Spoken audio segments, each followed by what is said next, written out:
New York. Now, Lisa and I have been covering this story for the last 2 months, and since then, the DHS commissioner has assured us that it referred this matter to the Department of Investigations. Here with us now is CBSN New York's urban affairs expert, Mark Peters. Mark was formerly the commissioner of the New York City Department of Investigation, and now he's helping us unpack some of the intricacies of how this all works out. So, Mark, seeing some of these forgotten family stories, what was your initial reaction to what was going on? These are really important stories, partly because it's just heartbreaking to see the conditions in which some of these families are having to live, but also, and this is what makes it so important, because these are things that we can avoid in the future if we make sure that there are safeguards in place so that government programs don't end up spending money foolishly where they shouldn't. So it's heartbreaking to see the conditions these folks are living in, but it's also important because it's a warning that we need to fix some things. So earlier this week, the DHS Commissioner, Stephen Banks, said that he has referred this to DOI. What is DOI's role in these types of scenarios, in these types of investigations? Sure. So, and by the way, I give Steve Banks a lot of credit for sending this to DOI. That's exactly the right thing, because Steve and the Department of Homeless Services, their job is to find housing for families that are homeless. It's not to sort of investigate whether people are stealing money from the city. So he did the right thing by sending it to DOI, because that's DOI's job. One of the things that the Department of Investigation does is when it has jurisdiction over people who get money from the city, whether it's not-for-profits or individuals who do business with the city, and they investigate two things. One, is money being stolen from the city, and if so, are there private individuals like landlords or brokers who should be arrested? But two, are there problems, broader systemic problems with the city program that made it possible for the money to be stolen? And then DOI can come in and make recommendations for how to prevent the theft in the future. So it seems a lot of the big problems and roadblocks in this is that there are a bunch of different landlords. It's not like they're going after one bad actor. And a lot of DHS said they allowed families to move into houses based off a promise from the landlords that they'll make repairs after the families move in. That's a promise. That's not in writing. So you have a bunch of people to go after and something that wasn't in writing. So that makes it a lot more difficult.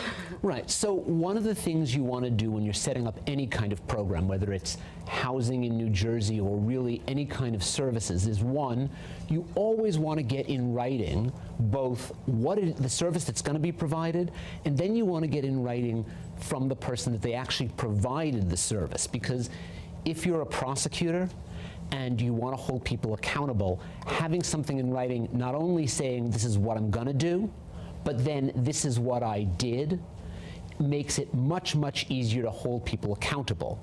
Because if they lie to you on those forms, you can prosecute them for that.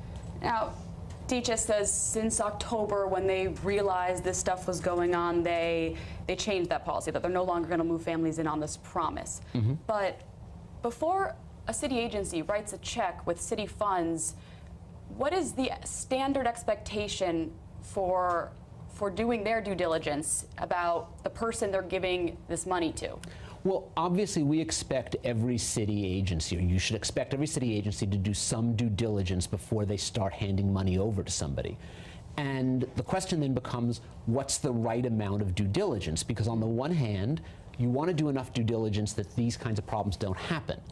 But on the other hand, especially when you've got large numbers of vendors that you're dealing with, you can't sort of essentially shut the whole program down or delay getting people housing just to be solely because of due diligence. And so you've got to find a way to balance those two. And part of what hopefully you get if an agency like DOI looks at this are recommendations from professional investigators on how to make sure you do due diligence that at the one hand catches the bad apples, but on the other hand doesn't so completely slow the process down that you're not doing the thing that DHS is supposed to do, which is find housing for people who need it. Right. And throughout all of this, DHS has been saying they were swindled by some bad actors. And so it's a relatively new program. They said it's helped so far 3,500 families with about $17,000 per lease. That's a lot of money, right? And that money is going through a lot of hands before getting to the landlord, because it starts with the shelters, and then it goes to the shelter workers, and then shelter workers introduce families to private real estate brokers, who then show them the houses, and then that goes to the landlord. So it's a long process before getting to the landlord. So in doing that, what is the responsibility of the city, I guess I'm trying to say, in hiring commissioned real estate brokers and allowing this money to get passed through so many hands? So there's sort of two parts to that. The first is, whenever you're hiring private entities, and especially people working on commission to do stuff for the city, in and of itself that's not a problem, but you need to give extra scrutiny to something like that, because those folks' incentives aren't perfectly aligned with yours. The second thing is, whenever you design a program, you want to try, generally, and not necessarily on this program, but generally, you want to try to design the program with the fewest moving parts possible. So with the fewest number of people the money has to pass through, because each step along the way is an opportunity for something to break down or another bad apple to come into it. Now, sometimes that's unavoidable, and one of the things that hopefully you could get from an investigation is to figure out, is there a way to set up some precautions in the future? But clearly, whenever you're setting up a program in which private, non-government people have to make decisions, and certainly when they're working on commission, you need to be especially careful, because those folks have incentives that are different from the city's incentive, which is to get good quality housing for the cheapest price. So once DOI starts looking into it, the goal is to prevent this from happening again, but how likely is it that the city will get back any of the money that it lost in this? Well, law enforcement manages to recover money all the time, and law enforcement does restitution all the time. So if it turns out that a crime was committed, and if it turns out that the money is still there, law enforcement absolutely has the ability to seek restitution, and it frequently does.